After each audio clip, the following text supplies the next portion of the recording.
Good evening, my beautiful art collectors and art aficionados. Tonight I'm making a video that's a little dark in its surroundings. The reason why I did that is because during the day there's so much sunlight coming into this room that it creates a lot of reflection. This piece here is under glass, and so I wasn't able to get a good image. But what we have here is a serigraph.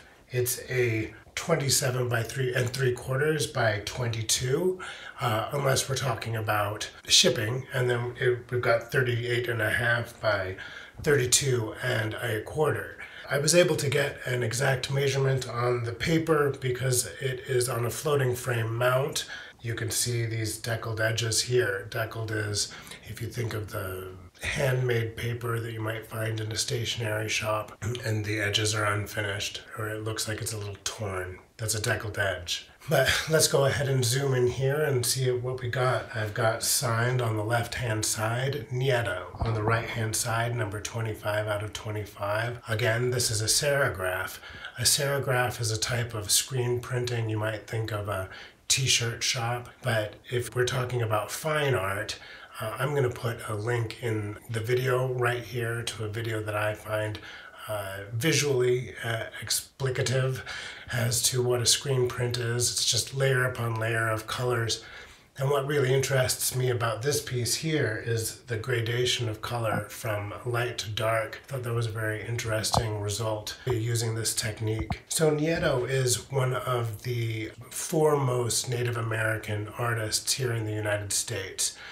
He follows some larger artists, but in the pop art movement where they're bringing things like screen printing to fine art production, you might think of Andy Warhol. Well, in the Western art market, the Native American art market specifically, we're looking at Malcolm Furlow, John Nieto, and those are the main figures of the Native American art market. If we're looking at the past, at the secondary market, which is what I specialize in. Well, so Nieto, this Native American from New Mexico, he goes to Paris and he does an independent study of artwork of the masters at the Louvre. So he spends his time drawing the master artworks, sketching, exploring Paris, comes back to New Mexico and brings his newfound love for art to his native roots, which is Apache Navajo. And I think that there is a distinction when you say Apache Navajo, because a friend of mine is actually Navajo Apache.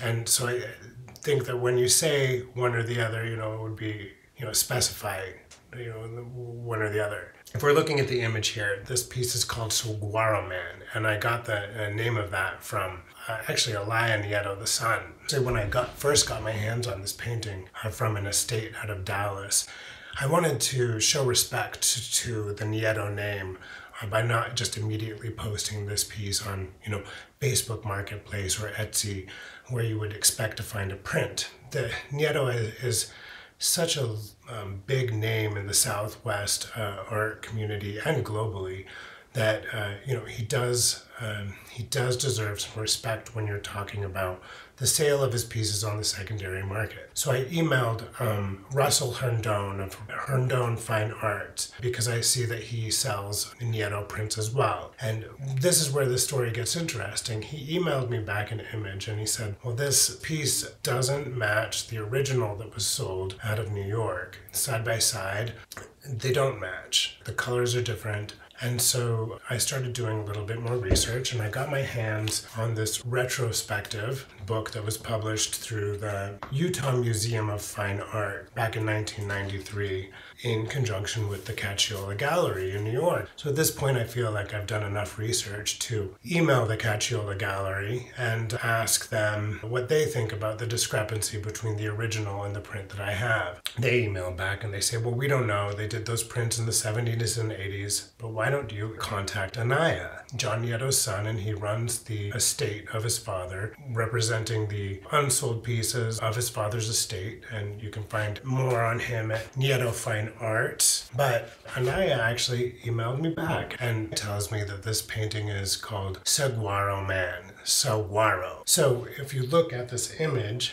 then we see that there's a man sort of shrouded in mystery in the Native American blanket standing next to a giant saguaro. And as we move up the painting, we see a moon, tri-colored, but it looks to me like it's crying. And then, you've got the buffalo horns, which is symbolic of the Native American culture. I associate bison with, the Hopi culture, the legend of the buffalo. And obviously, Nieto, with his Apache Navajo heritage, finds symbolism in this as well. Of course, I would love to have the actual story. I asked Anaya if there was a catalog raisonné that included this painting, and he said no, but we do have a record of the production of the prints.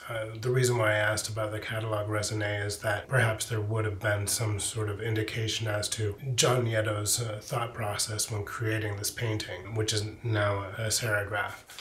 Well, he emails me back and he says in 1982, his father did a series of 4 variations of this painting, and then they were done in a series of 25 for each one of these 4 versions, and we've got number 25 out of 25. So from a collector's perspective, I think that it would be really interesting to get all 4 of the versions and collect a specific number. So in this case, you would collect number 25 out of 25 for all 4 versions. I've listed this on eBay, which is where I put my higher end works. I hope that this was helpful. I hope I gave you some good information. And if you get a chance, check out the image of this on my eBay under my name, Melchor Moore. Thanks, guys.